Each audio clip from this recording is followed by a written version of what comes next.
En algún rincón tranquilo de la constelación de Cáncer, un punto casi invisible esconde una historia gigantesca, dos agujeros negros supermasivos que laten como un reloj cósmico desde hace millones de años.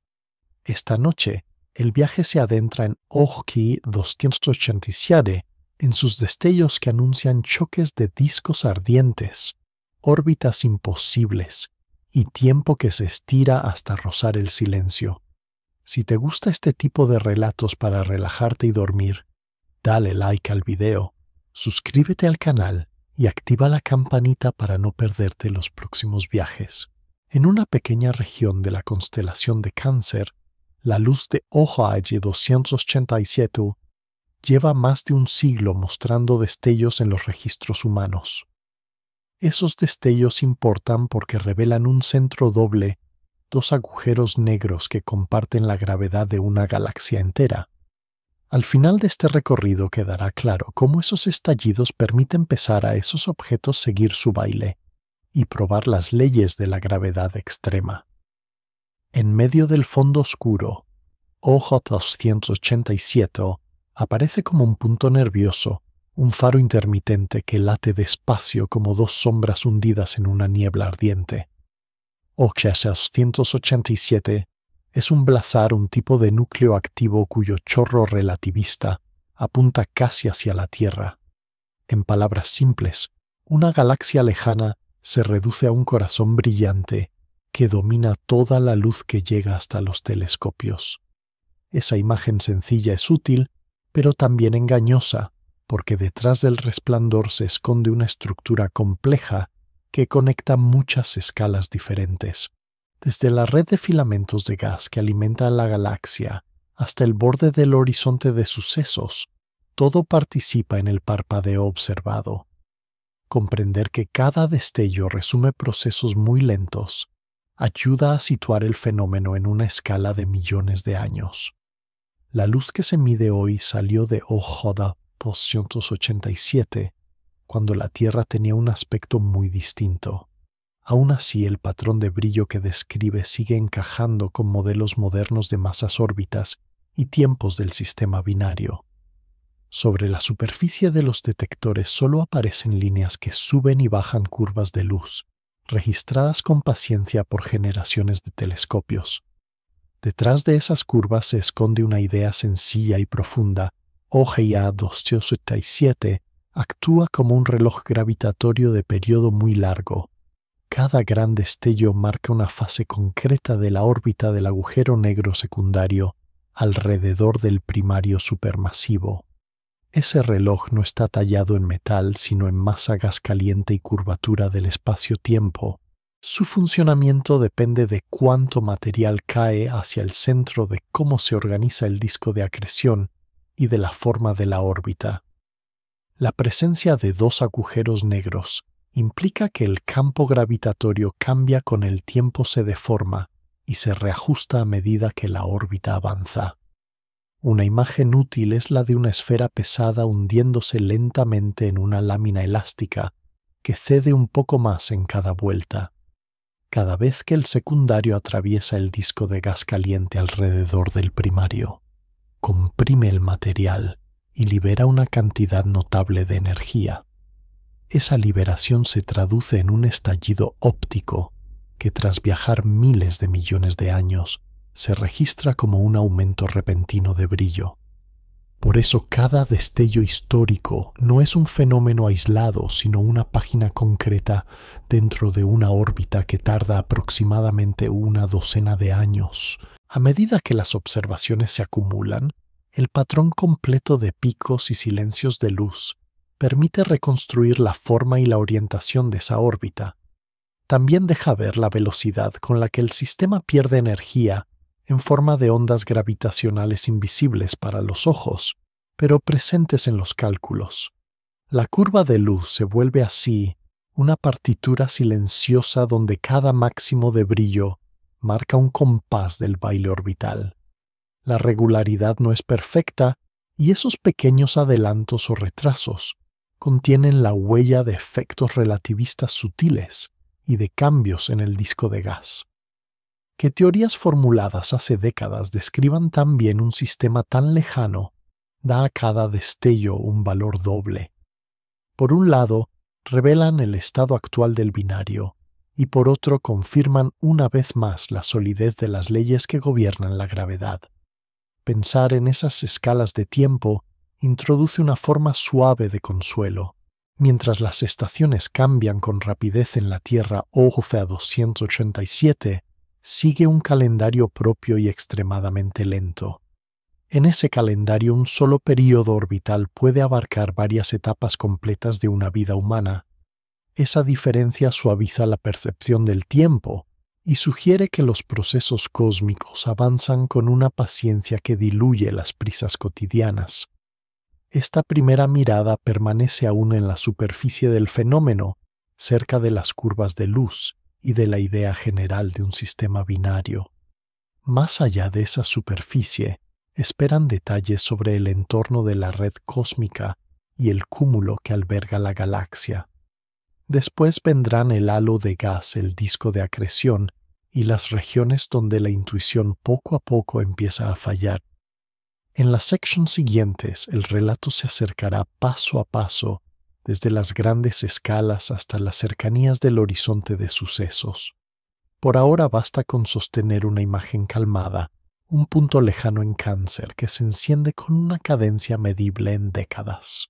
Cada destello de ese punto marca un nuevo paso de dos masas invisibles alrededor de su centro de gravedad compartido. Esa imagen sirve como punto de partida sereno para todo lo que vendrá después en este viaje hacia el interior de OJ 287. Muy lejos de la mirada cotidiana, la materia del universo no se reparte de forma uniforme, sino que se organiza en una red extensa de filamentos y vacíos. En esa red cósmica galaxias y cúmulos se alinean como cuentas en hilos gravitatorios unidas por ríos lentos de gas tenue. OJ 287 se encuentra en una de esas intersecciones un nudo donde los filamentos convergen y canalizan material hacia el interior de un cúmulo. Pensar en este entorno amplio permite entender que cada destello del blazar nace de procesos que comienzan muy lejos del propio agujero negro. El gas que hoy cae cerca del horizonte tuvo un origen más frío y disperso, quizá en un filamento que se desliza durante millones de años hacia el centro. Ese gas se mueve despacio en términos humanos, pero con una constancia que acaba llenando halos, galaxias y discos de acreción.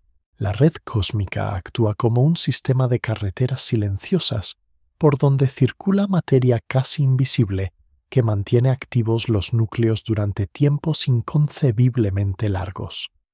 Sin ese suministro, OJ 287 se apagaría y los destellos periódicos desaparecerían como una hoguera que se queda sin combustible. Desde grandes distancias, el cúmulo que alberga a OJ 287 solo sería un ligero realce en la densidad del cielo profundo. Allí la gravedad colectiva de cientos o miles de galaxias forma un pozo amplio que atrapa gas caliente, materia oscura y radiación. En ese pozo las trayectorias del material se curvan suavemente, guiadas por una combinación de masa visible e invisible. El entorno global condiciona la forma en que la galaxia anfitriona se mueve rota y experimenta encuentros con otras galaxias vecinas. A escalas de millones de años, fusiones y acercamientos alteran órbitas, disparan brotes de formación estelar y reorientan el gas hacia los centros galácticos. En ese escenario amplio, OJ 287 no es un caso aislado, sino un ejemplo extremo de cómo la red cósmica concentra materia y energía en algunos puntos privilegiados. Cada filamento que converge en el cúmulo alimenta de manera indirecta los discos de acreción de los agujeros negros más masivos. La iluminación intermitente del blazar se puede imaginar como un brillo que delata una confluencia en la red, un cruce donde el tráfico de gas llega de muchos caminos lejanos. Las observaciones del entorno de OJ 287 han revelado estructuras a gran escala, regiones donde la densidad de galaxias aumenta y donde la luz recorrida por esa materia dibuja patrones sutiles. Esos patrones hablan de un crecimiento lento en el que pequeñas protogalaxias se han ido fusionando atrapadas por la gravedad del cúmulo. Cada fusión agregó estrellas gas y casi con seguridad uno o varios agujeros negros centrales que más tarde pudieron formar sistemas binarios. En el caso de OJ 287, esa historia de fusiones pasadas probablemente sembró el origen del par actual de agujeros negros supermasivos. Así la red cósmica no solo alimenta con gas, sino que también reúne las semillas de futuros binarios en una misma región. El resultado es un sistema en el que masas colosales terminan compartiendo una órbita profunda alrededor de un centro de gravedad común. A escalas aún mayores, la radiación de muchos blazares y núcleos activos similares va llenando el fondo de luz del universo. Cada uno de esos puntos brillantes marca una conexión entre la red de filamentos y un agujero negro supermasivo en crecimiento. OJ 287 destaca por su comportamiento predecible, pero forma parte de una población más amplia que responde al mismo esquema básico. Esta repetición de patrones muestra que la red cósmica no es solo un detalle estético, sino una infraestructura que organiza el flujo de materia y energía. Las lentes gravitacionales producidas por cúmulos y filamentos también curvan los caminos de la luz, de modo que los fotones de OJ 287 viajan por pasillos curvados antes de alcanzar los instrumentos. Esa curvatura añade una capa más de calma al relato, porque recuerda que los destellos no viajan en línea recta, sino en rutas suavemente inclinadas por la masa distribuida en el camino. Con el tiempo, los mapas de la red cósmica alrededor de sistemas como J 287 ayudan a relacionar la estructura a gran escala con la actividad de los núcleos. Esa relación permite estimar cuánta materia puede seguir llegando al centro en el futuro y qué nivel de actividad puede sostenerse. La imagen general que emerge es la de un universo en el que los detalles cercanos, como un disco agitado de gas, dependen de decisiones tomadas mucho más lejos en filamentos que fluyen lentamente. Dentro de esta sección, el foco permanece en esas escalas grandes para preparar el acercamiento gradual. El siguiente paso será descender desde el cúmulo que alberga a OJAST 287 hacia la galaxia individual que lo contiene. Allí la estructura de la galaxia anfitriona y su propia historia de fusiones pondrán contexto al nacimiento del sistema binario. Por ahora, la red cósmica sigue extendida como un fondo tranquilo, sosteniendo con paciencia el flujo de materia que en última instancia alimenta cada destello del blazar.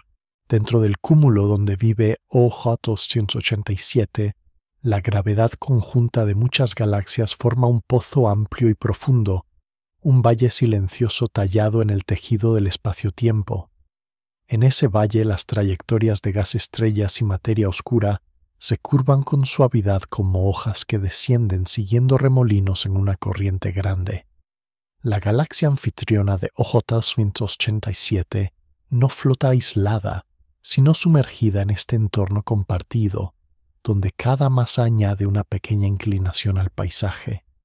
El pozo gravitatorio del cúmulo condiciona la forma en que las galaxias se acercan, se rozan y a veces se funden en encuentros lentos. Esos encuentros no son violentos en la escala de un instante humano, pero reorganizan estructuras enteras a lo largo de millones de años.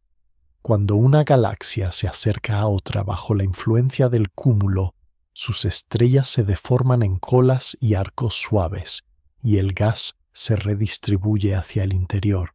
En ese contexto, los agujeros negros supermasivos que residen en los centros también sienten el tirón global del pozo.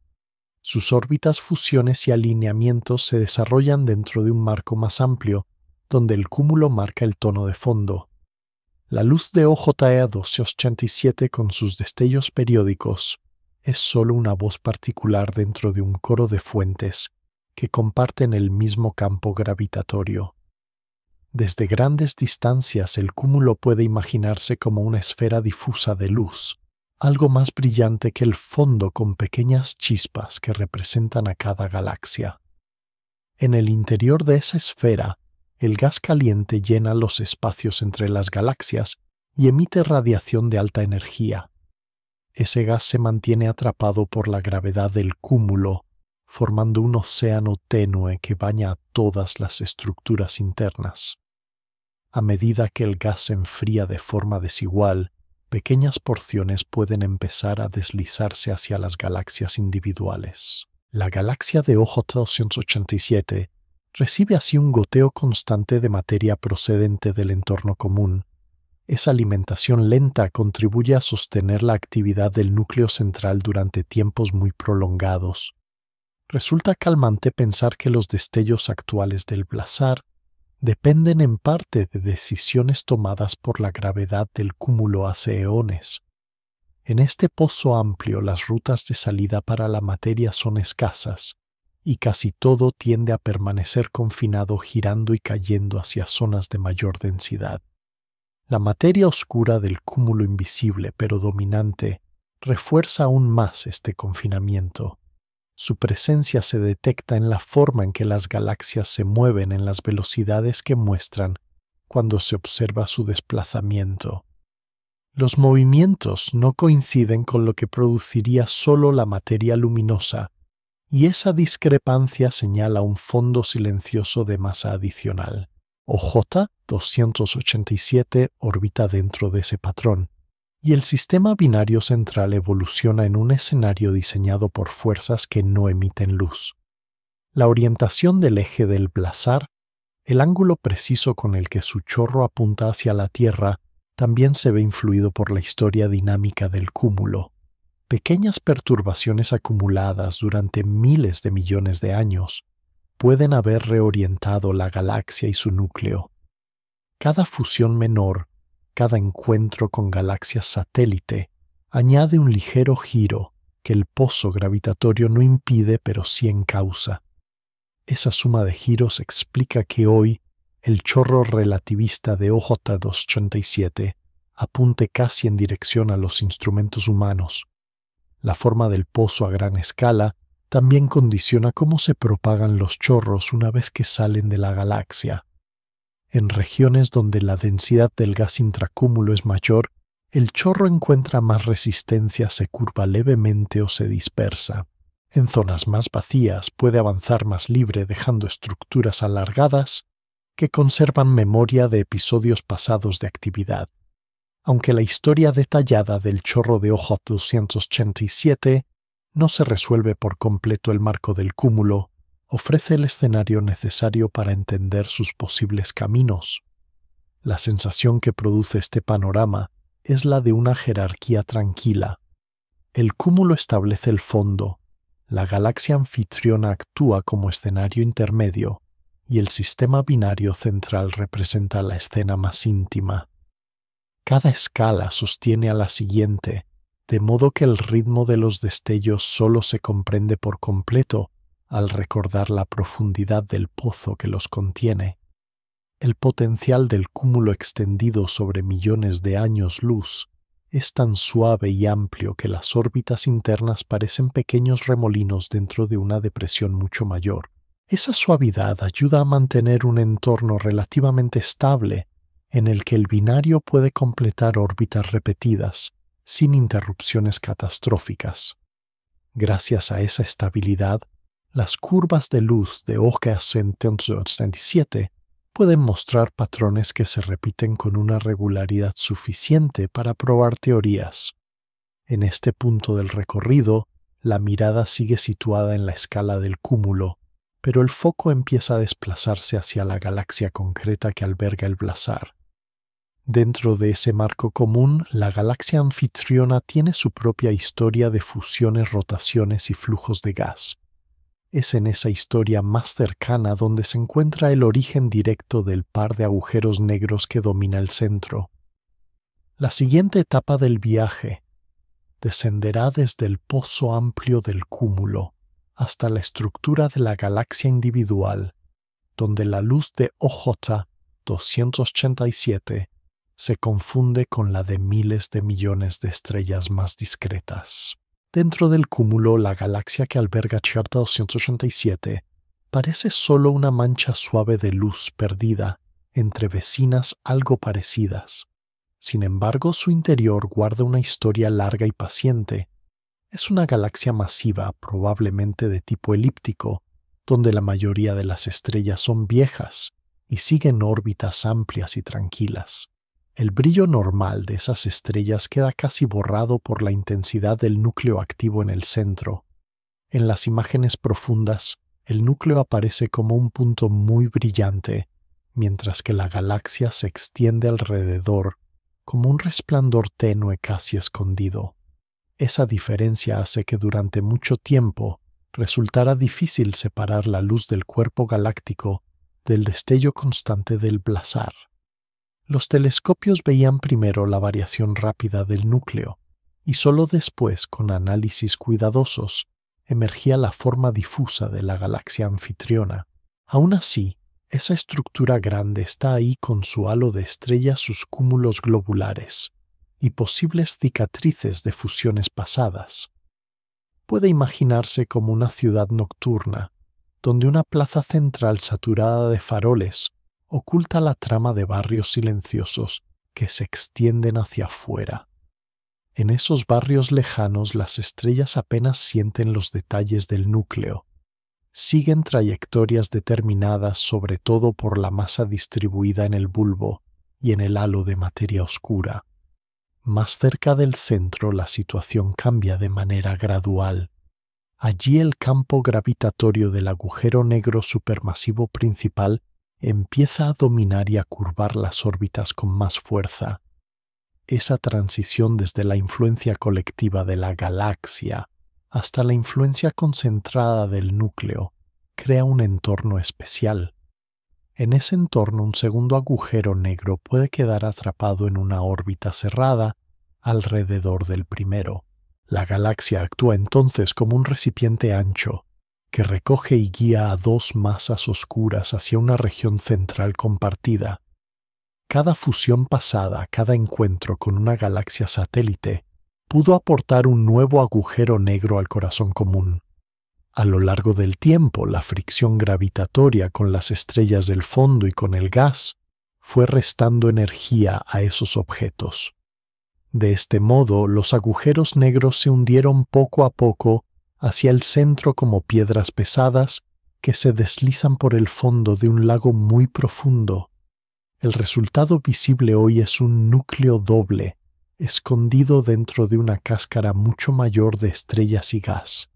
Desde fuera la galaxia parece estable y serena. Sus estrellas continúan girando en grandes órbitas ajenas a los detalles de la danza estrecha que ocurre muy adentro. Esa diferencia de escalas introduce una sensación de equilibrio suave. En el exterior domina el movimiento colectivo de la galaxia. En el interior la dinámica apretada del sistema binario. Mientras el núcleo parpadea con un patrón de décadas, las órbitas externas consumen tiempos que superan muchas generaciones humanas. La galaxia proporciona también el material que alimenta el núcleo. Nubes de gas se mueven por el interior algunas veces guiadas por barras estelares, otras por restos de antiguas colas de marea. A medida que el gas pierde energía y momento angular, va cayendo con lentitud hacia zonas más internas.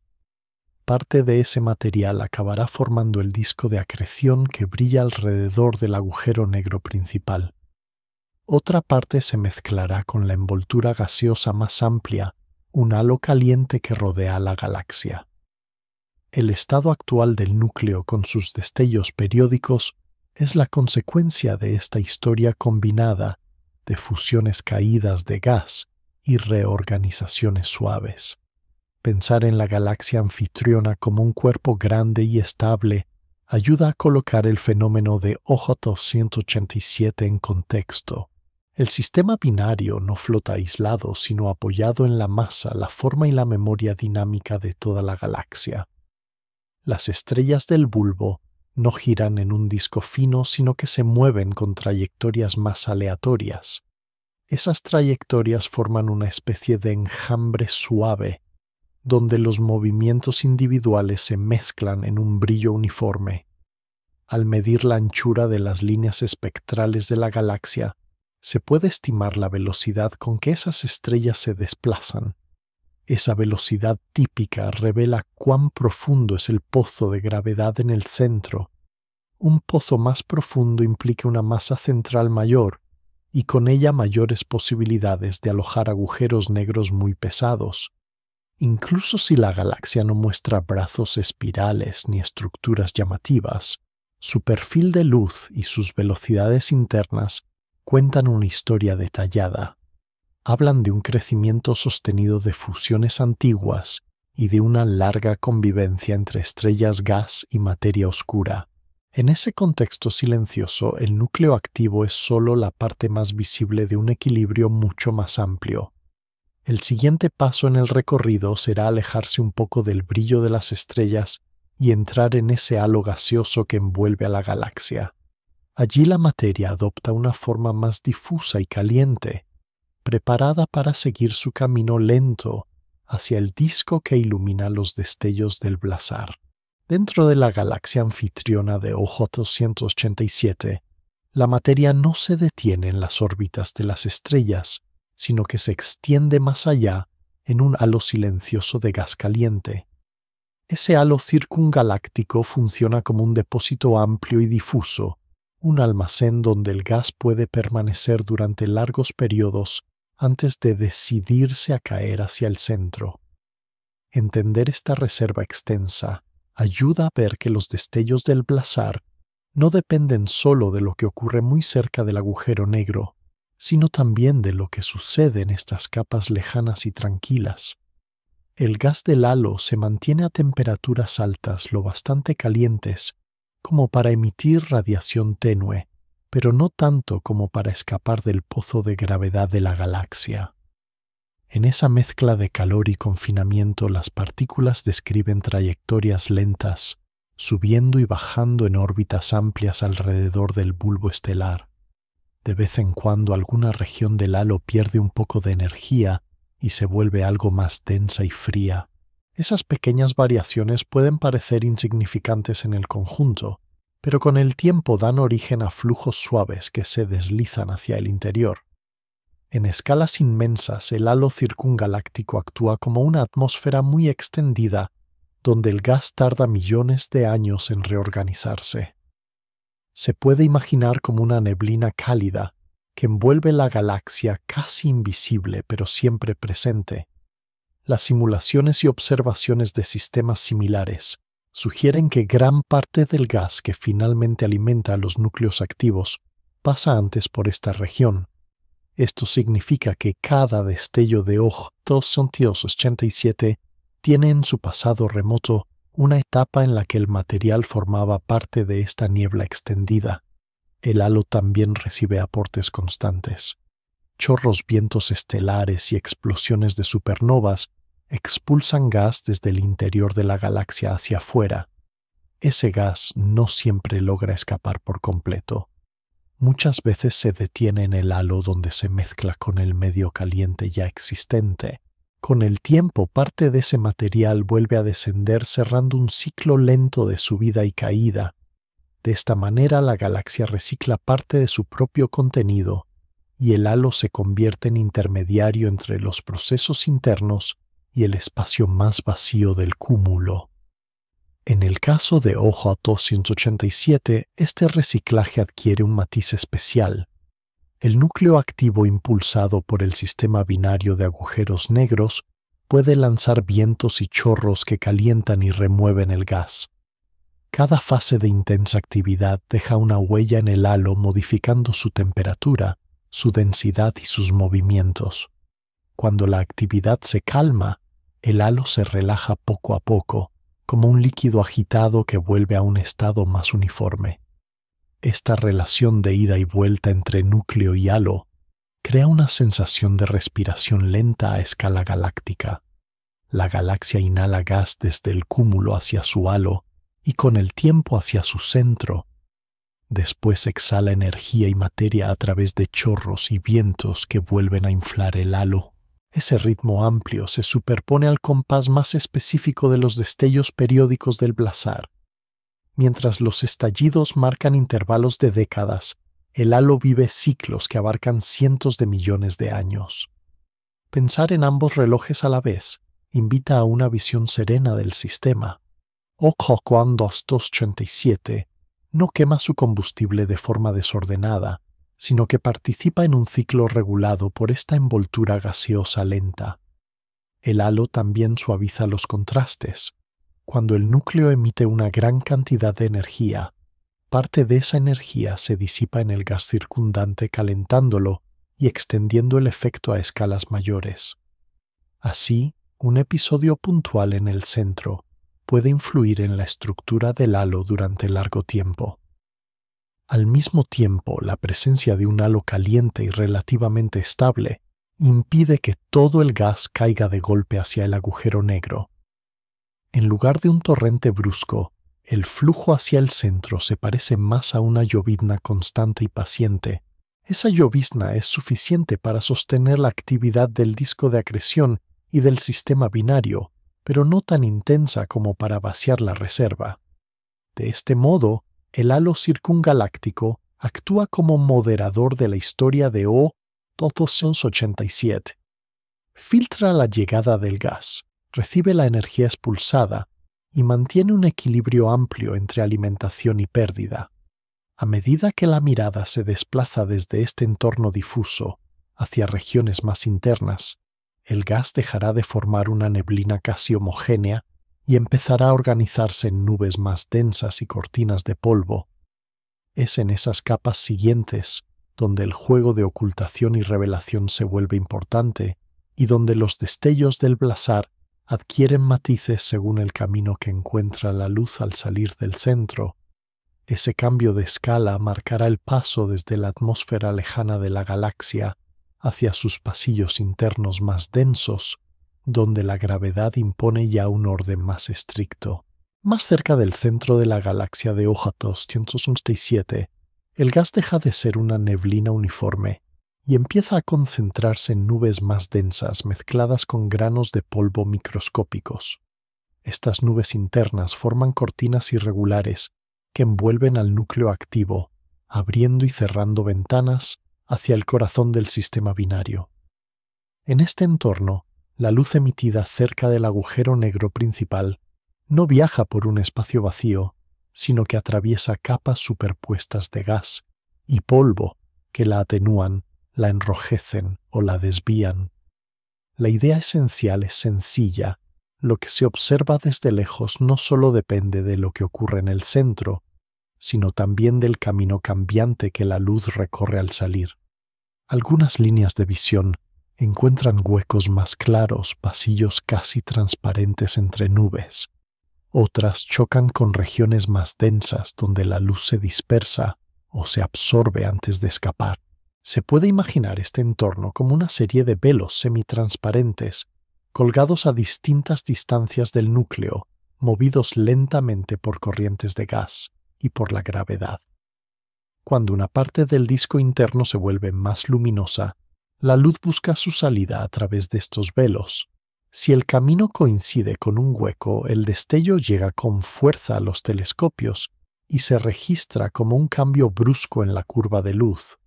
Si en cambio la luz tiene que atravesar una cortina más espesa, la misma liberación de energía se percibe como un aumento más suave o incluso pasa casi desapercibida. Esta diferencia explica por qué algunos eventos teóricamente similares pueden verse distintos cuando se comparan registros de décadas. Los granos de polvo que forman las cortinas son pequeños fragmentos sólidos de materiales como silicatos y compuestos carbonosos. Flotan mezclados con el gas y responden a la radiación, a los campos magnéticos y al movimiento general del entorno. Cuando la energía del núcleo aumenta, parte del polvo puede calentarse hasta evaporarse, dejando temporalmente una región más limpia. Después, a medida que las condiciones cambian y el entorno se enfría, el polvo puede volver a formarse cerrando de nuevo la ventana.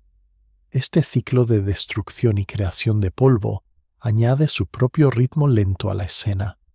Las cortinas no son estáticas, sino estructuras vivas en un sentido físico que se remodelan con cada fase de actividad. El sistema binario de Orgel 287 introduce una complejidad adicional. El agujero negro secundario no solo atraviesa el disco de acreción, sino que también perturba las nubes de gas y polvo de su alrededor. Cada paso cercano puede comprimir algunas regiones, dispersar otras y abrir canales nuevos de menor densidad. Cuando ese movimiento coincide con episodios de mayor emisión desde el disco, el cambio en la distribución de las cortinas se vuelve crucial. Un impacto que en otro momento quedaría suavizado puede volverse espectacular si las ventanas están más abiertas. De este modo, la danza orbital y la respiración de las cortinas trabajan juntas para moldear los destellos que los instrumentos registran. La orientación del sistema respecto a la Tierra también juega un papel delicado. Al ser un blazar, el chorro relativista apunta casi en dirección a la línea de visión. Sin embargo, las cortinas de polvo y gas no tienen por qué estar alineadas de forma perfecta con ese chorro. Pequeños ángulos y asimetrías crean regiones donde la luz del disco y del chorro encuentra menos obstáculos. En otras direcciones, las cortinas pueden ser más espesas, ocultando partes del entorno interno. Con el tiempo, las observaciones en distintas longitudes de onda ayudan a separar estos efectos. En el infrarrojo, por ejemplo, el polvo caliente emite su propia luz, revelando la presencia de las cortinas, aunque bloqueen parte de la radiación visible. En rayos X, algunas de las nubes más densas dejan una huella particular en el espectro al absorber fotones muy energéticos. Estos detalles técnicos se traducen en una imagen clara para la narración. El núcleo de OJ-287 no es una fuente desnuda, sino una lámpara envuelta en velos cambiantes. Esta imagen tiene un efecto calmante cuando se piensa en la escala de tiempo. Las cortinas de polvo se remodelan lentamente, siguiendo movimientos que se desarrollan durante miles o millones de años. Los destellos que parecen repentinos en los registros se apoyan en una estructura que cambia de forma casi imperceptible. Cada impacto del secundario en el disco se ilumina según la configuración momentánea de estos velos. Algunos encuentros quedan grabados como estallidos brillantes, otros se diluyen en la luz de fondo del blazar. El resultado es una variación a largo plazo, en la que la geometría de las cortinas y el ritmo orbital se entrelazan. En esta etapa del recorrido, la mirada se ha detenido en las capas donde el polvo y el gas se convierten en filtros, modulando la salida de la luz. El siguiente paso será entrar en la región donde las nubes de gas emiten líneas anchas y ecos luminosos, respondiendo con retraso al parpadeo del núcleo. Allí la luz ya no solo se filtra, sino que también resuena, y cada destello de ojo a 287 se transforma en una señal que viaja y se refleja en su propio entorno cercano.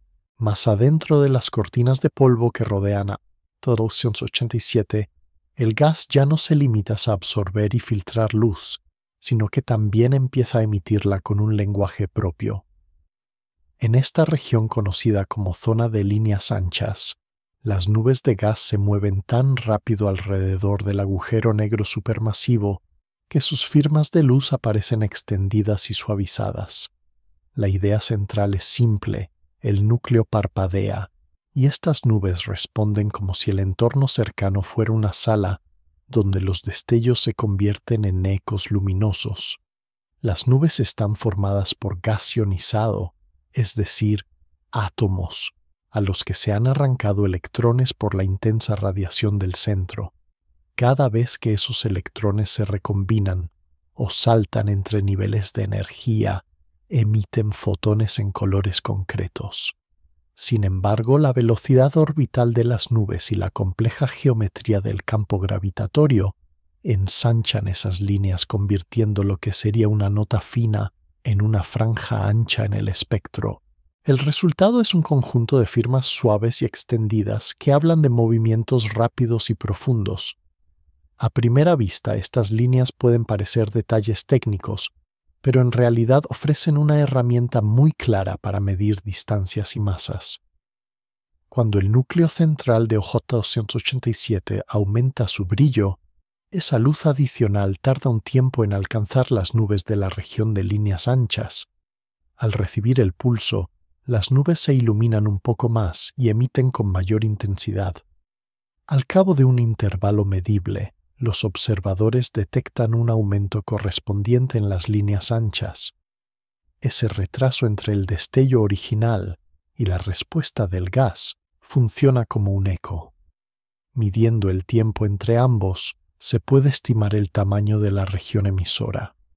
En otras palabras, el propio parpadeo de O287 permite trazar con calma el mapa de una zona inaccesible. Esta técnica convierte al núcleo en algo parecido a un faro que ilumina periódicamente su entorno inmediato. Cada destello sólido abre una ola de luz que viaja hacia las nubes, rebota en forma de emisión y regresa con una historia distinta. Si los destellos fueran irregulares y caóticos, el eco sería difícil de interpretar. La regularidad a largo plazo de los estallidos de OSHA 287 convierte la región de líneas en una sala de resonancia ordenada, apta para ser leída como un instrumento afinado. A escalas algo mayores, más lejos del núcleo, las velocidades son menores y las líneas resultan más estrechas. Es la zona de líneas estrechas donde las nubes orbitan a distancias más grandes y responden de forma más lenta y calmada. Esta región también recibe la huella de los cambios de brillo, pero los tiempos de respuesta son distintos, más largos. Así, la combinación de líneas anchas y estrechas forma un sistema de ecos con diferentes ritmos. Los retrasos no son solo números, sino pistas sobre cómo disminuye la gravedad efectiva con la distancia y sobre cómo se organiza el gas en capas. En el caso de OJ 287, la existencia de un sistema binario añade ligeras variaciones adicionales a estos ecos. La órbita del agujero negro secundario modifica de manera sutil el campo gravitatorio en el que se mueven las nubes. Algunas regiones se comprimen un poco más, otras se estiran.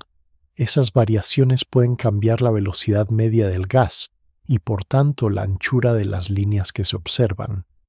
En periodos concretos, los destellos fuertes causados por el paso del secundario a través del disco de acreción producen respuestas especialmente marcadas en las nubes.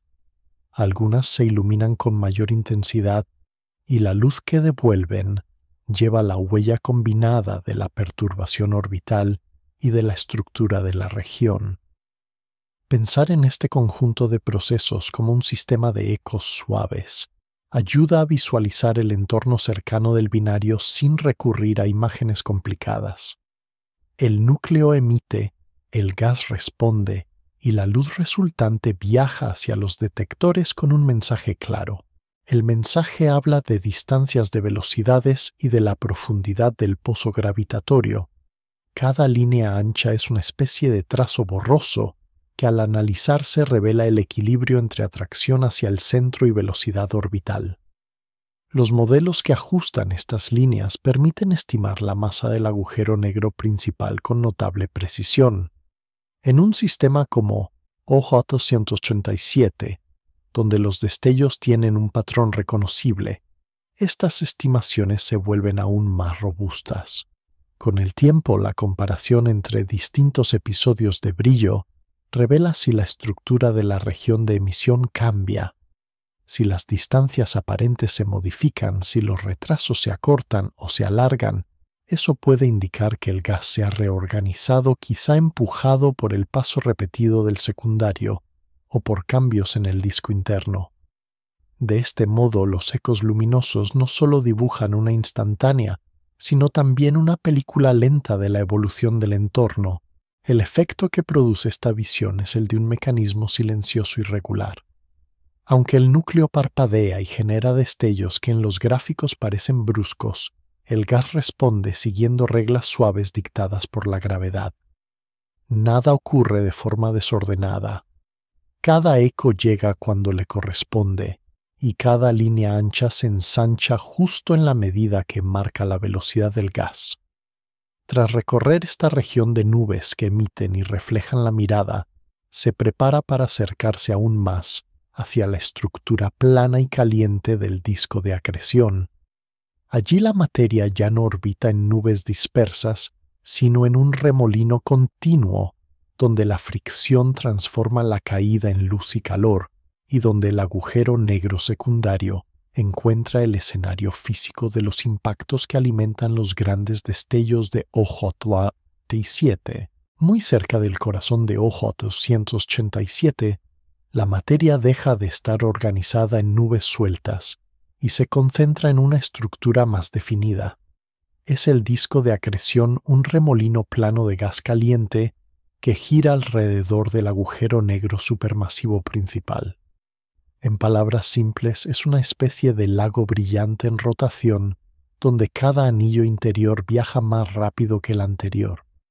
La idea esencial es que este disco transforma la caída gravitatoria en luz, calor y radiación de muchas energías. Sin esta estructura, el núcleo activo no tendría el brillo que lo hace visible a distancias tan enormes. Cada partícula de gas que entra en el disco llega desde regiones más frías y lentas. Al acercarse siente con mayor fuerza la gravedad del agujero negro y comienza a girar más deprisa. La fricción entre capas de gas que se mueven a distintas velocidades convierte parte de la energía orbital en calor. El resultado es un disco que brilla más caliente en las regiones internas y algo más frío en las zonas externas. Desde lejos, esa diferencia de temperatura se traduce en distintos colores de luz desde el ultravioleta hasta el infrarrojo. El disco de OJ 287 no es completamente liso. Presenta ondulaciones y irregularidades de densidad y zonas donde el gas se acumula con mayor intensidad. Estas variaciones pueden imaginarse como remolinos sobre la superficie de un río rápido, siempre cambiantes pero siguiendo un patrón general. En ese paisaje dinámico, el agujero negro secundario encuentra su escenario. Su órbita excéntrica lo lleva a cruzar el plano del disco en momentos concretos del ciclo. Cuando eso ocurre, el secundario penetra en el gas como una esfera pesada que atraviesa un fluido denso. La materia del disco se comprime y calienta de forma brusca en las regiones cercanas al punto de impacto. Esta compresión genera un aumento repentino de luminosidad que, tras viajar durante miles de millones de años, se observa como uno de los grandes destellos periódicos de OJ 212. Cada cruce del secundario no solo libera energía, sino que también deja una cicatriz en el disco, una zona perturbada que se irá relajando con el tiempo. El tamaño y la forma de estas perturbaciones dependen de la velocidad relativa de la densidad del gas y de la estructura local del disco. Una parte del material afectado puede ser expulsado hacia afuera, formando ondas que se propagan como anillos concéntricos. Otra parte puede caer más rápido hacia el agujero negro principal, alimentando un episodio de brillo prolongado.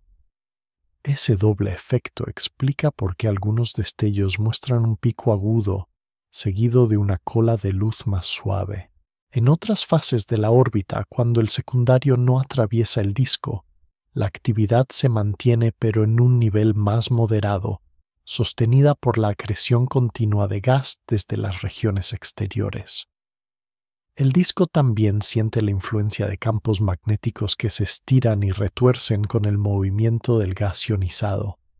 Estos campos pueden canalizar parte del material hacia las regiones polares donde se originan los chorros relativistas.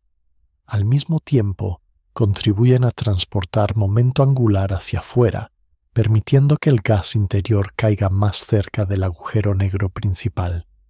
Esta transferencia constante mantiene al disco en un estado de agitación suave, nunca completamente estable, nunca completamente caótico.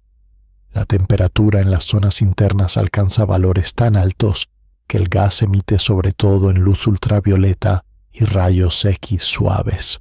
Más lejos, la emisión se desplaza hacia colores menos energéticos, formándose una especie de gradiente suave desde el centro hacia afuera.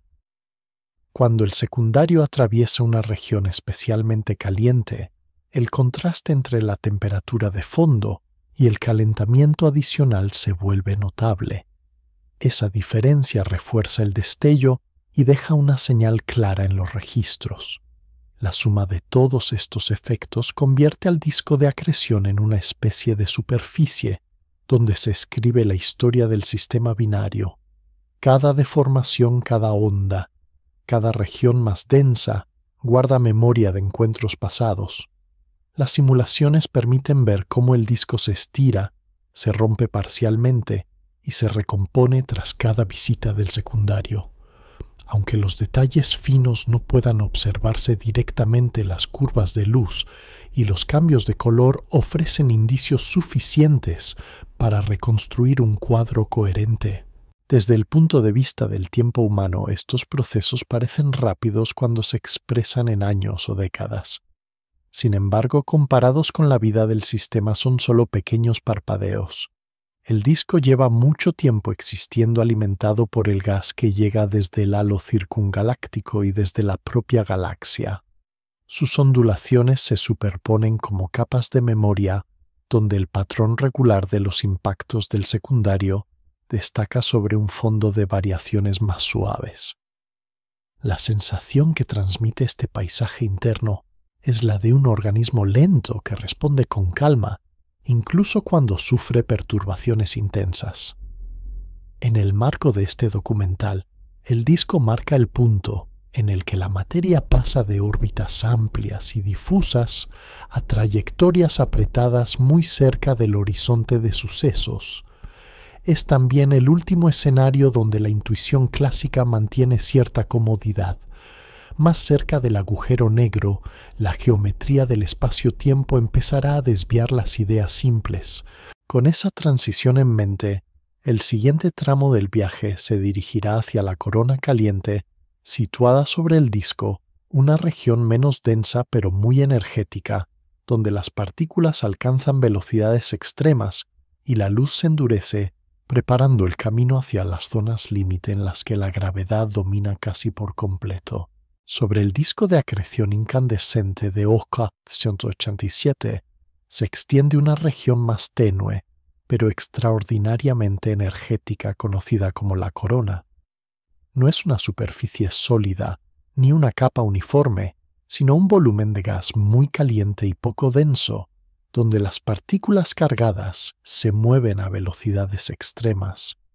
La idea central es que esta corona toma la luz relativamente suave del disco y la transforma en radiación mucho más dura, sobre todo en rayos X.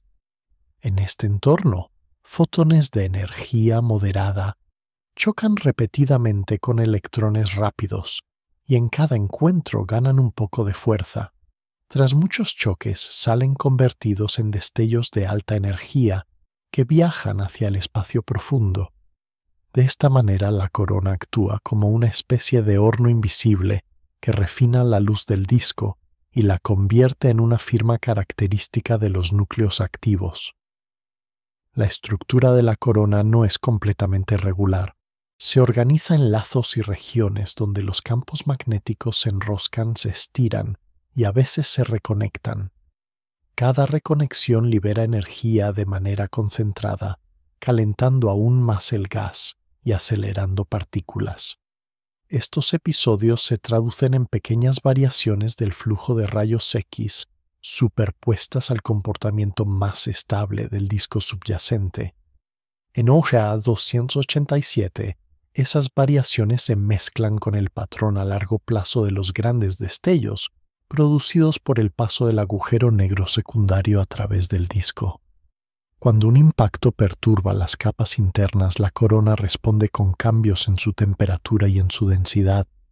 Durante un tiempo puede volverse más brillante y emitir rayos X, algo más duros marcando en otro color, el mismo evento que ya se ve en luz óptica. A mayor distancia, observatorios sensibles a estas energías recogen ese mensaje adicional y lo convierten en curvas de luz que, junto con las del dominio óptico, ofrecen una visión más completa del proceso. La corona se sostiene en equilibrio gracias a una combinación delicada de calentamiento y enfriamiento. El calentamiento proviene en buena parte de la energía magnética liberada y de la fricción en las regiones altas del disco. El enfriamiento llega cuando los electrones transfieren parte de su energía a los fotones que atraviesan la zona. Si el calentamiento domina la corona, se expande y aumenta su luminosidad. Si el enfriamiento prevalece, se contrae y se vuelve más tenue. Este juego lento produce cambios que no son bruscos, sino variaciones suaves sobre un fondo relativamente estable. En el caso de un sistema binario como OJ287, este equilibrio puede desplazarse ligeramente con cada acercamiento del secundario.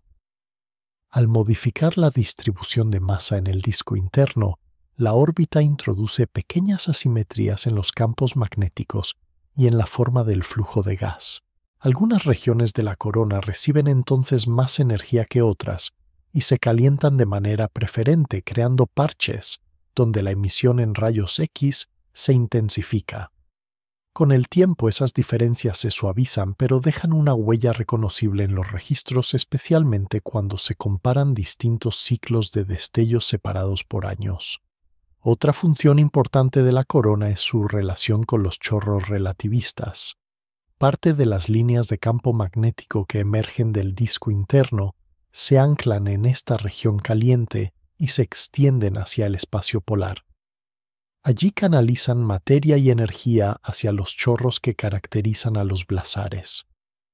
La corona vista así no es solo una fuente de rayos X, sino también un punto de paso donde se organiza el lanzamiento de estructuras que alcanzan distancias enormes. En OJ287 el chorro apunta casi en dirección a la Tierra, de modo que los cambios en la corona pueden influir en la intensidad y el color de la emisión observada en radio óptico y rayos gamma. La sensación que deja este paisaje interno es la de un brillo que no descansa del todo, pero cuya agitación sigue reglas claras. Incluso cuando la corona vive episodios de mayor actividad, su comportamiento general permanece contenido dentro del marco impuesto por el disco y por la gravedad del agujero negro central. Cada fotón de alta energía que sale de esta región ha sido acelerado poco a poco, de choque en choque, hasta adquirir la fuerza con la que cruza el universo. Al imaginar este proceso, el ruido aparente de las variaciones en rayos X se convierte en un murmullo ordenado que acompaña a los destellos más llamativos en otras bandas. En el recorrido hacia el interior de OJ287, la corona marca una frontera interesante. Más afuera, la física del gas y la radiación aún encaja con intuiciones relativamente clásicas. Más adentro, en cambio, la geometría del espacio-tiempo empieza a dominar todos los movimientos. El siguiente paso llevará la mirada desde esta región caliente y extendida hacia las zonas donde los chorros se forman y devuelven energía al entorno antes de entrar en la vecindad orbital más estrecha, donde el agujero negro secundario se mueve en un campo gravitatorio que ya no puede describirse sin recurrir a la relatividad en toda su profundidad.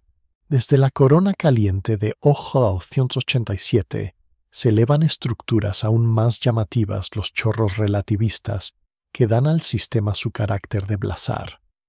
Estos chorros son flujos estrechos de plasma que salen disparados casi a la velocidad de la luz, guiados por líneas de campo magnético que se enroscan alrededor del eje del agujero negro.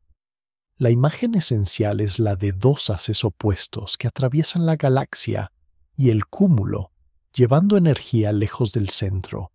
En el caso de OJ-287, uno de esos haces apunta casi directamente hacia la Tierra, lo que amplifica su brillo aparente y hace más sensibles los cambios que ocurren cerca del núcleo.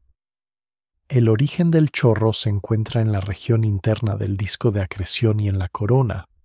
Allí parte del gas ionizado queda atrapado por campos magnéticos que se abren como embudos hacia los polos. La rotación del agujero negro y del disco retuerce esas líneas y esa torsión impulsa el plasma hacia afuera. La combinación de rotación, magnetismo y gravedad concentra una franja de materia y radiación en un canal muy estrecho. Al principio ese chorro atraviesa el entorno denso del núcleo, rozando el gas de la corona y las capas más internas del medio circundante. Poco a poco, a medida que avanza, entra en regiones menos densas y se expande. Sin embargo, incluso a grandes distancias, conserva un grado notable de colimación como un lápiz de luz que solo se abre despacio. La energía que transporta no se limita a la propia radiación, sino que incluye el impulso de partículas cargadas que golpean el gas del entorno. Cada vez que el chorro atraviesa una nube o una región más densa, transfiere parte de su energía al medio. Ese proceso calienta el gas, lo ioniza y puede incluso expulsarlo hacia afuera. En este sentido, el chorro funciona como un canal de retroalimentación entre el agujero negro y la galaxia que lo alberga. Lo que ocurre muy cerca del horizonte de sucesos acaba influyendo en regiones mucho más alejadas. En OJ-287, esta retroalimentación adopta un matiz particular por la presencia del sistema binario. La órbita del agujero negro secundario puede modificar ligeramente la orientación del disco interno y de los campos magnéticos que dan forma al chorro. Con el tiempo, esa influencia introduce pequeñas variaciones en el ángulo y en la intensidad del flujo. Aunque estos cambios sean modestos, tienen consecuencias a gran escala, porque el chorro recorre distancias enormes. Un ligero desvío cerca del centro puede traducirse en una diferencia apreciable en la región del cúmulo, donde el chorro deposita su energía. Esa energía distribuida en el gas del entorno puede frenar el enfriamiento del halo y retrasar la caída de nuevo material hacia la galaxia. De este modo, el chorro ayuda a regular la alimentación de su propio disco de acreción. Cuando la actividad del núcleo es intensa, la acción del chorro calienta el gas circundante y lo empuja reduciendo el flujo de retorno. Cuando la actividad disminuye, el gas tiene más oportunidades de enfriarse y deslizarse otra vez hacia el interior. La sensación general es la de un sistema que respira no solo en el halo circungaláctico, sino también a través de estos canales de alta velocidad. La luz que observan los telescopios recoge tanto la radiación directa del chorro como la emitida por el gas que éste golpea. En radio el chorro deja filamentos y nudos brillantes que señalan zonas donde el plasma ha encontrado obstáculos. En energías más altas, parte de los fotones se produce cuando las partículas del chorro se cruzan con campos de radiación más suaves y los elevan a frecuencias mayores. El resultado es un espectro amplio donde muchas piezas encajan en una historia común. En el tiempo humano, las variaciones del chorro pueden registrarse como cambios en la intensidad y en el color de la emisión. A veces un tramo concreto se ilumina indicando un episodio reciente de actividad. Otras veces el chorro parece más uniforme como si atravesara regiones de densidad más homogénea. Sobre ese comportamiento, el ritmo más lento y regular de los destellos causados por el impacto del secundario en el disco ofrece un referente. La comparación entre ambos ritmos permite separar qué parte de la variación procede del chorro y cuál se origina en la región del disco. A escalas más profundas, la existencia misma del chorro indica que el agujero negro principal de OJ-287 gira con rapidez. Esa rotación es uno de los parámetros fundamentales que describen a un agujero negro junto con su masa. Un giro rápido aumenta la capacidad de extraer energía del entorno y de lanzar chorros potentes. En el contexto de un sistema binario, esa rotación puede verse ajustada con el tiempo por la acreción de gas y por la transferencia de momento angular durante los encuentros cercanos con el secundario. Cada uno de estos procesos deja una huella sutil en la forma del chorro y en su estabilidad. A medida que el relato se acerca a la órbita excéntrica del agujero negro secundario, los chorros se convierten en un telón de fondo que transporta al exterior el impacto de ese movimiento. Mientras el secundario traza su camino en el campo gravitatorio del primario, los chorros continúan proyectando hacia el cúmulo una versión amplificada de esa danza. El siguiente tramo del viaje se centrará precisamente en esa órbita, en cómo se curva precesa y pierde energía con cada vuelta, y en cómo a través de los destellos de OJ-287 es posible seguir con calma el paso de dos masas invisibles que se acercan de manera casi imperceptible, guiadas por la relatividad en su régimen más profundo. En el interior de OJ-287, el agujero negro secundario sigue una órbita que no es un círculo perfecto, sino una elipse alargada que lo lleva alternadamente lejos y muy cerca del primario. Esa excentricidad significa que el campo gravitatorio que siente cambia con fuerza a lo largo de cada vuelta. Cuando está en el punto más alejado, la atracción es más suave y la velocidad orbital disminuye. Cuando se acerca al pericentro, la región de máxima proximidad, la gravedad aumenta y el secundario acelera. La idea esencial es que este camino no se repite jamás de forma idéntica. Aunque la órbita permanece cerrada a grandes rasgos, su orientación cambia lentamente girando dentro del plano como la aguja de un reloj que se desplaza despacio. Ese giro se conoce como precesión y es una de las señales de que la relatividad general domina el movimiento. En una descripción puramente clásica, la elipse debería permanecer fija en el espacio. Sin embargo, la curvatura del espacio-tiempo alrededor del agujero negro supermasivo principal hace que el eje mayor de la elipse avance un poco en cada vuelta. Ese avance acumula efecto con los años y altera el momento preciso en el que el secundario atraviesa el disco de acreción. Como los grandes destellos de OJ-287 se producen cuando el secundario cruza el disco, la precesión se traduce directamente en adelantos o retrasos en la curva de luz.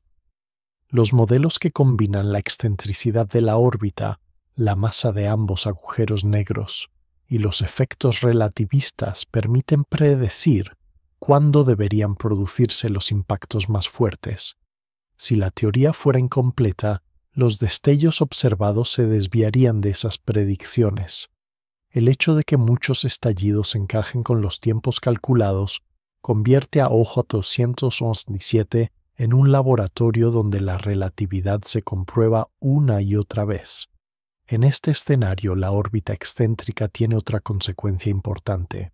Durante gran parte del recorrido, el secundario se mantiene a distancias, donde el disco de acreción ejerce una influencia moderada.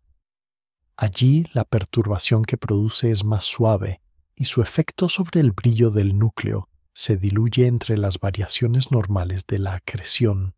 Solo cerca del pericentro, cuando pasa por las regiones internas del disco, la influencia se vuelve mucho más marcada. Ese contraste crea un patrón en el que intervalos tranquilos se alternan con episodios de actividad intensa. Traducido a la experiencia de los registros luminosos, esto significa décadas de variaciones moderadas separadas por años en los que se observan destellos fuertes. La precesión añade matices a este patrón. Al girar la elipse, el secundario no atraviesa siempre las mismas partes del disco, ni lo hace con la misma profundidad. A veces el impacto ocurre un poco más cerca del agujero negro principal, otras veces algo más lejos. Esa diferencia modifica la cantidad de gas comprimido y por tanto la intensidad del estallido resultante. Además, el grosor del disco y la posición de las cortinas de polvo cambian con el tiempo, de modo que cada cruz encuentra un entorno ligeramente distinto. Todos estos factores convierten a la curva de luz de OJ 287 en una especie de calendario donde la excentricidad y la precesión marcan no solo el momento, sino también el tono de cada evento. La órbita vista en conjunto se parece a una flor de muchos pétalos, donde cada vuelta deja su marca un poco rotada respecto a la anterior. Cada pétalo representa una aproximación, un paso por el pericentro, acompañado por una posible cruzada del disco. A lo largo de un siglo de observaciones, los astrónomos han ido rellenando algunos de esos pétalos con puntos de luz registrados en placas antiguas y en sensores modernos. La imagen que emerge es la de un movimiento regular pero no rígido, moldeado por la gravedad en su versión más completa. El sistema pierde energía con cada vuelta, en parte por el rozamiento con el disco y en parte por la emisión de ondas gravitacionales que se llevan una fracción de la energía orbital. Este drenaje es lento, pero suficiente para que el semieje de la elipse disminuya poco a poco. Con el tiempo la órbita se va cerrando y los dos agujeros negros se acercan de manera gradual. OJ 287 no solo repite un ciclo, sino que avanza lentamente hacia una fusión final que todavía se encuentra lejos en el futuro. En la escala de una vida humana, el sistema parece estable, pero en la escala cósmica, cada destello marca un paso minúsculo hacia un desenlace inevitable. Pensar en esa combinación de estabilidad aparente y cambio lento produce una sensación de calma. La órbita del secundario se mantiene fiel a las ecuaciones que la describen, y cada pequeño avance del pericentro queda grabado en la luz que alcanza los telescopios. El siguiente tramo del viaje se situará aún más cerca del agujero negro principal, en la región donde las órbitas circulares dejan de ser seguras, y el espacio-tiempo obliga a la materia a elegir entre mantenerse en una franja estrecha o precipitarse sin retorno hacia el horizonte de sucesos. En la región más interna del disco de acreción de OJ 287 aparece una frontera silenciosa que separa las órbitas estables de la caída inevitable. Esa frontera recibe el nombre de última órbita estable, el anillo más cercano al agujero negro principal, donde una partícula de gas puede seguir dando vueltas sin precipitarse de inmediato hacia el horizonte. Más adentro de ese límite, ninguna órbita circular se mantiene mucho tiempo. La materia solo puede describir unas pocas trayectorias en espiral antes de desaparecer. La idea esencial es que este anillo marca un cambio profundo en el comportamiento del espacio-tiempo. No es una barrera física, pero sí un umbral en la geometría. Fuera de él, la intuición clásica sirve relativamente bien, la gravedad tira hacia el centro y la fuerza centrífuga se opone produciendo una órbita estable. Justo en el borde de la última órbita estable, ese equilibrio se vuelve delicado. Un pequeño empujón basta para romperlo. Dentro del espacio-tiempo está tan curvado que ninguna velocidad tangencial consigue sostener la órbita durante muchas vueltas. En el caso de OJ 287, esta región se sitúa muy cerca del agujero negro supermasivo principal, donde la gravedad alcanza su forma más extrema.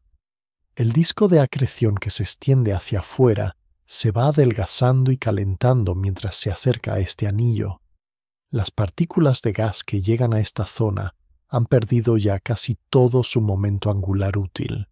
Solo les queda seguir una espiral cada vez más cerrada. En términos de energía, la última órbita estable marca el punto a partir del cual la materia entrega de una vez la mayor parte de lo que le queda. El gas que cruza ese umbral libera un excedente de energía que se suma al brillo del disco interno y a la alimentación de la corona. Aunque no se pueda ver directamente la materia cruzando ese límite, sus efectos se reflejan en cambios sutiles del espectro y de la curva de luz. La presencia del agujero negro secundario añade un elemento más a este paisaje. Su órbita excéntrica lo lleva a pasar por zonas donde el campo gravitatorio del primario se acerca a los valores que definen la última órbita estable. No siempre penetra hasta ese anillo, pero en cada paso cercano la geometría que rodea a ambos agujeros negros se deforma. Esa deformación altera la forma exacta del umbral. En determinados momentos, el límite de estabilidad puede experimentar pequeñas variaciones aumentando o disminuyendo el radio efectivo, donde las órbitas dejan de ser seguras. Cada vez que el secundario atraviesa el disco en regiones internas, la materia perturbada puede encontrarse ya muy cerca de ese punto. Un ligero empujón adicional la empuja más allá del umbral y desencadena una caída más rápida. Esto contribuye a amplificar algunos destellos, especialmente aquellos en los que el impacto coincide con una zona donde la estabilidad ya era precaria. La región de la última órbita estable es también el lugar donde efectos relativistas como la dilatación temporal y el arrastre de Marcos se vuelven muy marcados. El arrastre de Marcos, explicado en palabras sencillas, es el fenómeno por el cual la rotación del agujero negro arrastra el propio tejido del espacio alrededor. Una partícula que intenta orbitar en contra de ese giro lo tiene más difícil que una que lo hace a favor. Ese detalle divide la última órbita estable en radios distintos para órbitas progriratorias y retrógradas. En un sistema como O-287, donde el disco probablemente gira en la misma dirección que el agujero negro principal, el umbral progriratorio se sitúa algo más cerca del horizonte. Esa cercanía permite extraer más energía de cada unidad de masa que cae. El resultado es un disco interno más eficiente, capaz de convertir una fracción mayor de la materia en luz. Desde el punto de vista observacional, la forma en que disminuye el brillo hacia las energías más altas contiene información sobre la posición de este umbral. Modelar las curvas de luz y los espectros de OJ-287 ayuda a inferir cuánto se acerca el gas a la última órbita estable antes de desaparecer. Aunque la respuesta no sea exacta, los márgenes obtenidos ya permiten poner límites a la rotación del agujero negro principal. La idea de una frontera que no se ve pero que organiza el destino de la materia introduce una sensación de orden. En lugar de un caos incontrolado, aparece una estructura precisa marcada por la forma de las ecuaciones que describen la relatividad general. Cada partícula de gas sabe hasta dónde puede jugar con el equilibrio entre caída y órbita. Más allá de ese punto solo queda un camino. Al acercarse el relato a esta región, el espacio de opciones se estrecha. Las trayectorias dejan de ser variadas y se alinean hacia el interior. El siguiente paso llevará la atención aún más adentro hacia la esfera de fotones, donde incluso la luz puede quedar atrapada en órbitas breves, y donde la curvatura del espacio-tiempo se hace visible en la manera en que los rayos se doblan y se mezclan antes de escapar hacia el universo lejano. Más adentro de la última órbita estable, la geometría del espacio-tiempo, alrededor del agujero negro principal de OJ-287, crea una región todavía más singular, la esfera de fotones. Se trata de una franja donde la luz ya no sigue trayectorias abiertas, sino que puede quedar atrapada momentáneamente en órbitas cerradas. La idea esencial es que en ese radio concreto, un rayo de luz puede dar vueltas alrededor del agujero negro antes de decidir entre escapar hacia el exterior o caer hacia el horizonte. Estas órbitas son inestables como una cresta estrecha en la que cualquier pequeña perturbación empuja el rayo hacia un lado o hacia el otro. Si un fotón se desvía, apenas puede precipitarse hacia adentro y desaparecer. Si lo hace en sentido contrario, puede escapar al espacio lejano tras describir varias curvas. La esfera de fotones no es una superficie sólida, sino un conjunto de posibles caminos, una especie de carrusel de luz suspendido en el límite de lo posible. En OJ-287, esta región rodea al agujero negro principal muy cerca del horizonte de sucesos. La presencia del disco de acreción y de la corona significa que muchos fotones nacen justo en esas proximidades. Algunos parten directamente hacia afuera, otros se deslizan muy cerca de la esfera de fotones y quedan atrapados en trayectorias que los obligan a rodear el agujero negro varias veces. Cada vuelta añade retraso al viaje, de modo que la luz que finalmente escapa puede llegar a un observador remoto con un pequeño desfase respecto a fotones emitidos al mismo tiempo desde otras regiones. Así se produce una especie de eco geométrico no en el gas, sino en la propia trayectoria de la luz. La curvatura extrema provoca también que un mismo punto del disco interno pueda verse desde varias direcciones aparentes. Si algún día se resolviera con suficiente detalle la vecindad de OJ-287, se observaría un anillo de luz distorsionado, resultado de fotones que han orbitado cerca de la esfera antes de escapar.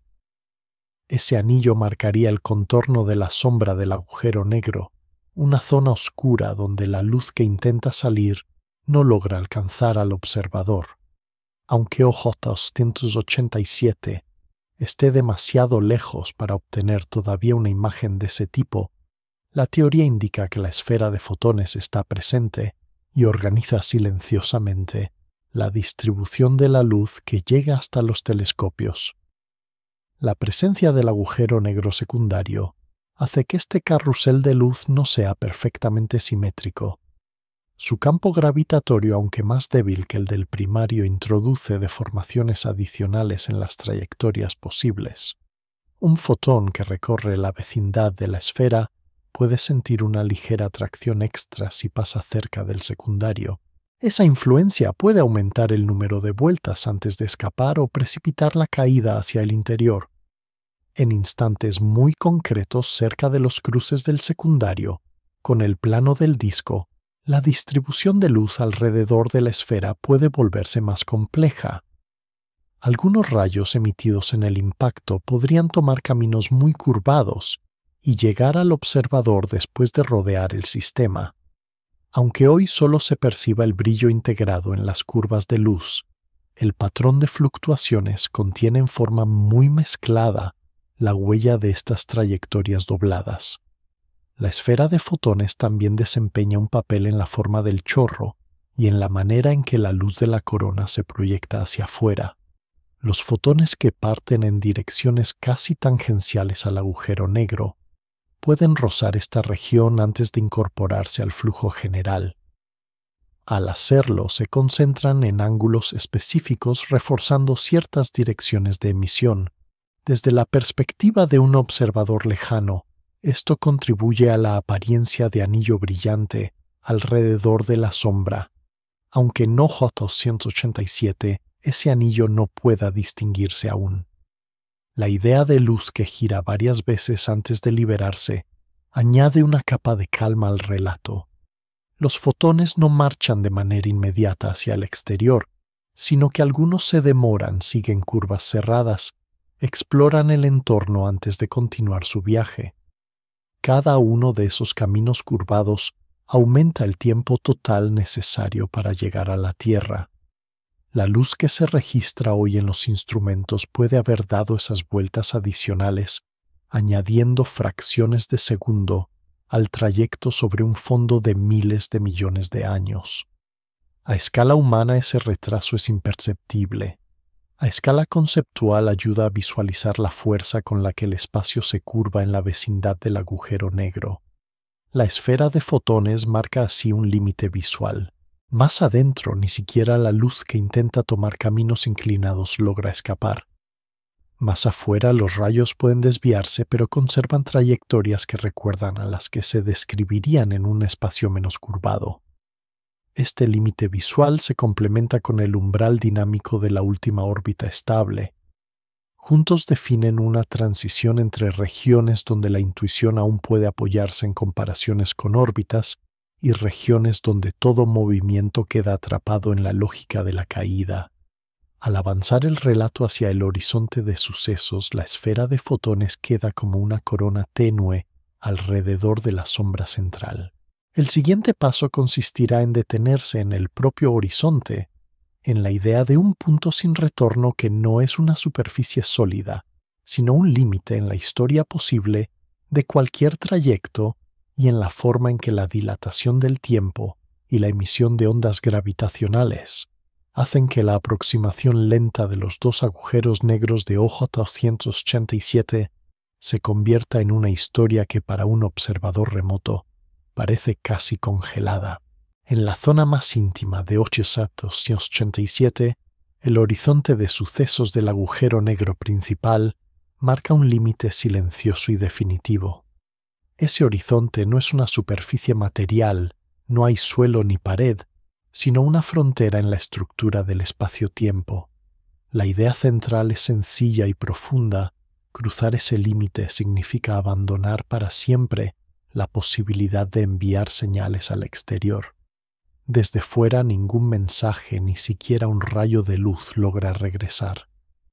Para la materia que cae, sin embargo, el paso por el horizonte puede ocurrir en un tiempo propio finito y tranquilo.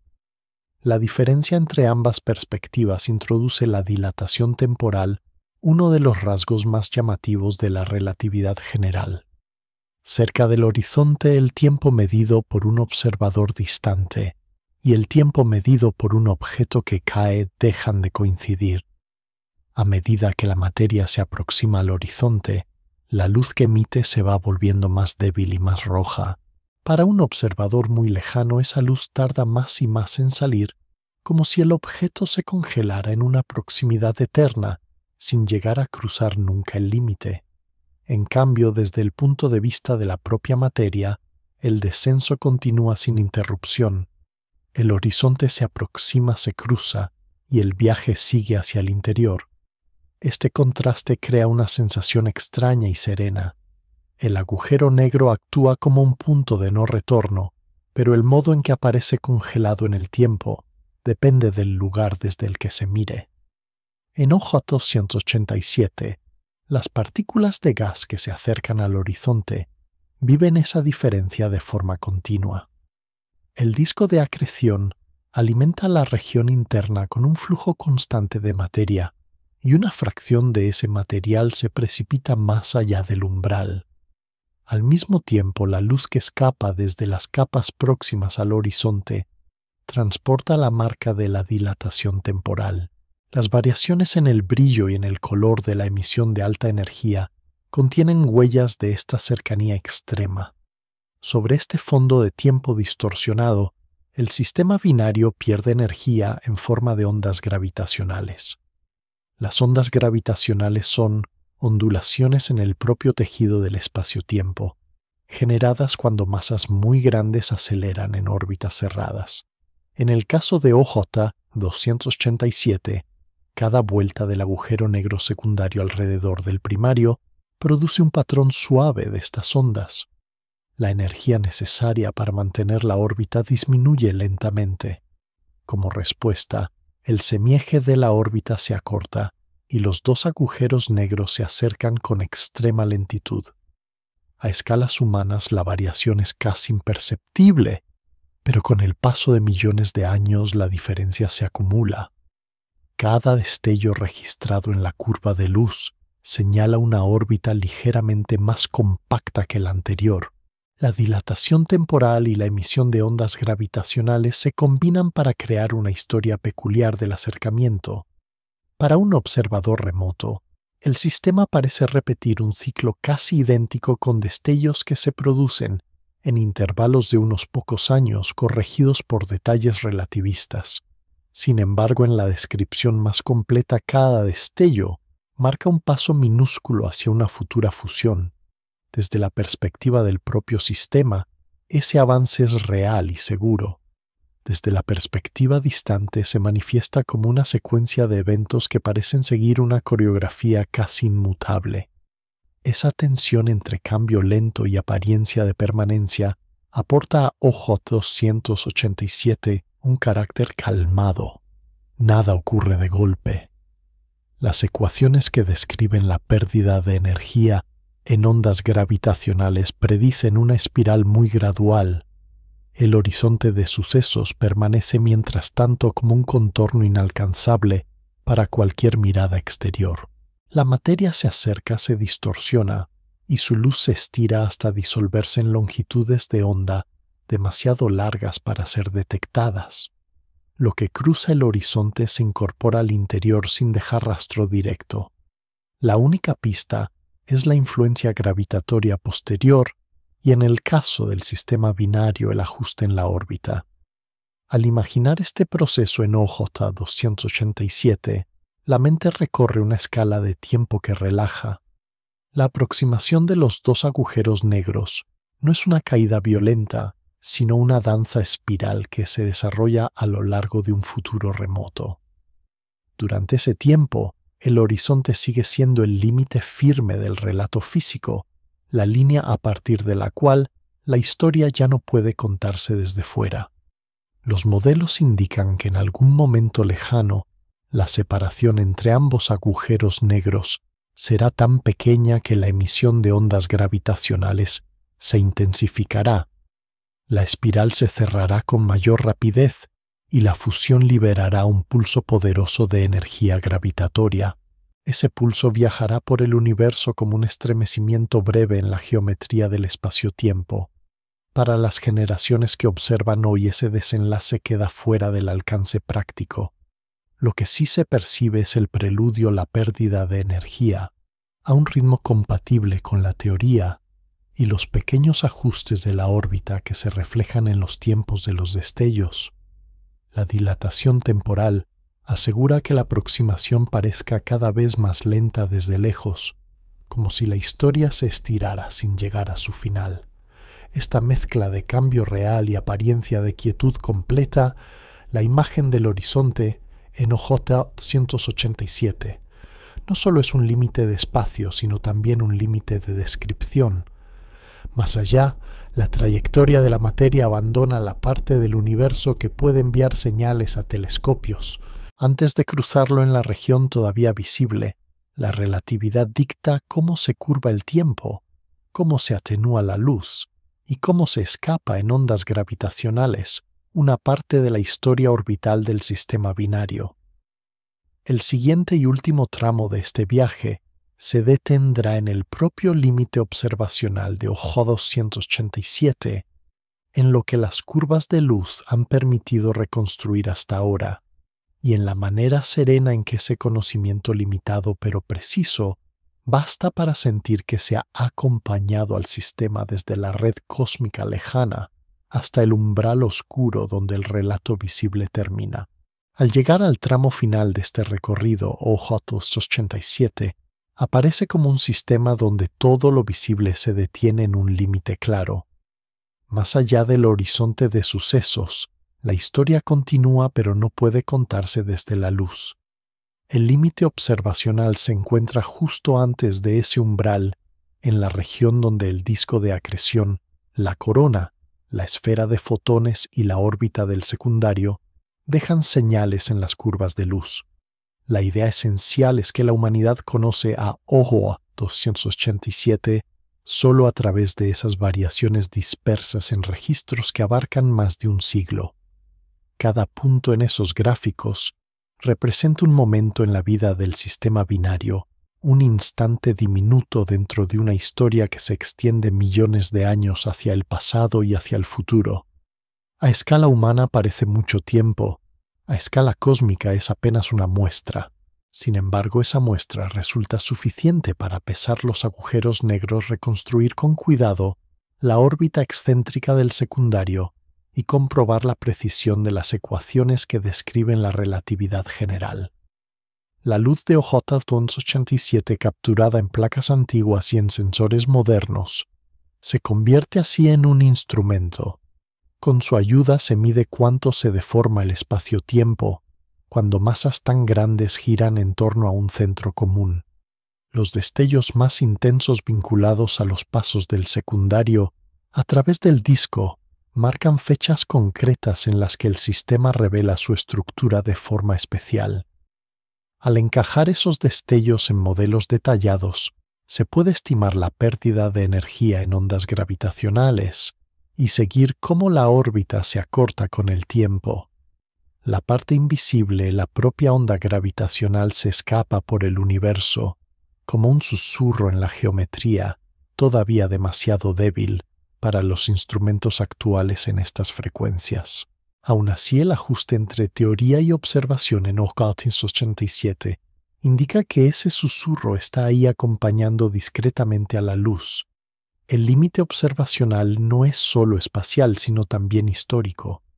La serie de datos confiables comienza en un punto concreto del pasado humano y se extiende hasta hoy. Antes de ese momento, el sistema ya llevaba incontables vueltas completas. Después de hoy, seguirá girando durante un tiempo que desborda cualquier calendario común. El conocimiento disponible se sitúa en una franja intermedia, una ventana temporal estrecha, abierta en medio de una historia mucho más larga. Desde esa ventana, la red cósmica donde vive Ojoia 287 se ve como un marco estable. El cúmulo, la galaxia anfitriona, el halo de gas y las cortinas de polvo proporcionan el contexto amplio en el que el binario realiza su danza. Más adentro, la región de líneas anchas y estrechas funciona como una sala de ecos que responde a cada variación del núcleo. El disco de acreción transforma la caída en luz, la corona refina esa luz en rayos X, y los chorros llevan parte de la energía hacia el cúmulo. Por debajo de todo, la órbita excéntrica del secundario, la última órbita estable, la esfera de fotones y el horizonte de sucesos marcan una arquitectura que organiza la materia y la radiación según reglas precisas. Todo lo que se ha descrito en este viaje cabe dentro de la parte del sistema que aún puede enviar señales hacia el exterior. El resto permanece oculto por definición, y quizá esa ocultación sea parte de la calma que desprende la imagen final. El universo no muestra todos sus detalles, pero ofrece suficientes señales para construir historias coherentes y verificables. En el caso de OJ 287, la historia resultante es la de un reloj gravitatorio lento instalado en una galaxia lejana en la constelación de Cáncer. Cada gran destello registrado es un golpe de aguja que marca el paso de una órbita ligeramente distinta de la anterior. Entre un destello y el siguiente, el sistema se desplaza un poco más hacia la fusión, y el espacio-tiempo a su alrededor se reajusta con absoluta fidelidad a las mismas ecuaciones que rigen la gravedad en todo el cosmos. Contemplar este conjunto de escalas produce una sensación de proporción. La vida cotidiana transcurre mientras la luz de OJ 287 recorre el vacío intergaláctico.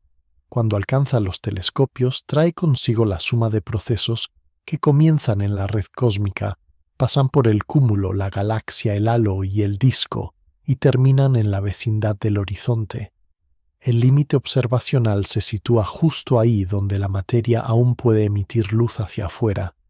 Más allá, la trayectoria sigue, pero forma parte de una región en la que la narrativa solo puede imaginarse mediante cálculos.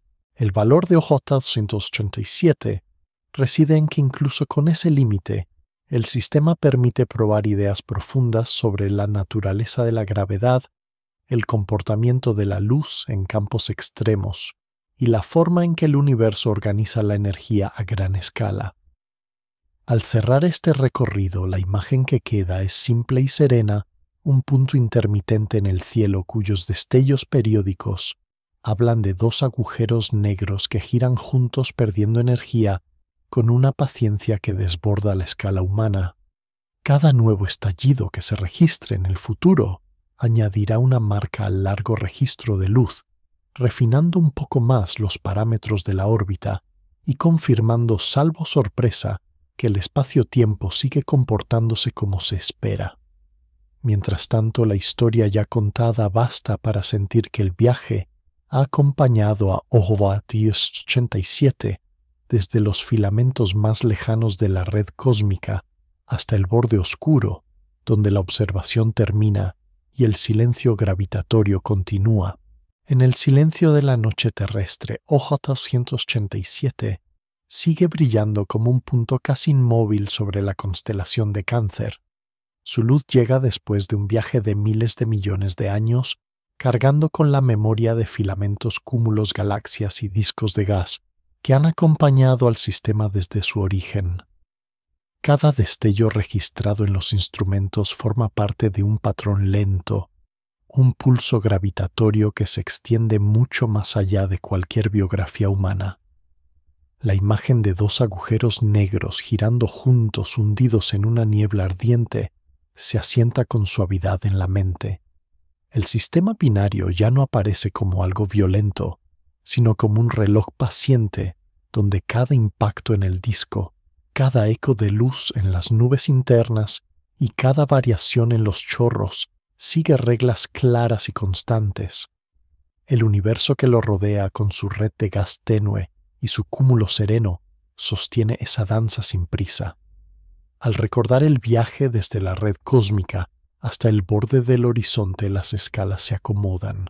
Las distancias dejan de ser cifras y se convierten en paisajes tranquilos, ríos de gas que tardan millones de años en caer halos, que respiran muy despacio, órbitas que tardan décadas en marcar un nuevo destello. Incluso la esfera de fotones y el horizonte de sucesos pierden su carácter intimidante y se vuelven parte de un paisaje ordenado donde cada región cumple su papel. En ese paisaje la vida cotidiana parece breve pero no pequeña. Comparte el mismo tejido de espacio-tiempo que se curva alrededor de OJ-287, las mismas leyes que gobiernan la caída del gas en el disco y la propagación de ondas gravitacionales por el vacío. Mientras la galaxia anfitriona sigue girando en el cúmulo lejano, la luz del blazar continúa su viaje silencioso. Algunos de esos fotones llegarán a futuros instrumentos, otros se perderán en direcciones que nunca se observarán. Con lo que ya ha llegado, sin embargo, la historia visible es suficiente. Permite acompañar con calma a OJ-287 hasta el límite donde la observación termina, y el resto del relato se sumerge en la oscuridad. Más allá de ese límite, el sistema seguirá su ritmo, pero en la zona iluminada, la escena ya está completa y puede quedarse flotando como una imagen estable, mientras el pensamiento se aleja despacio y el universo continúa su curso sin sobresaltos.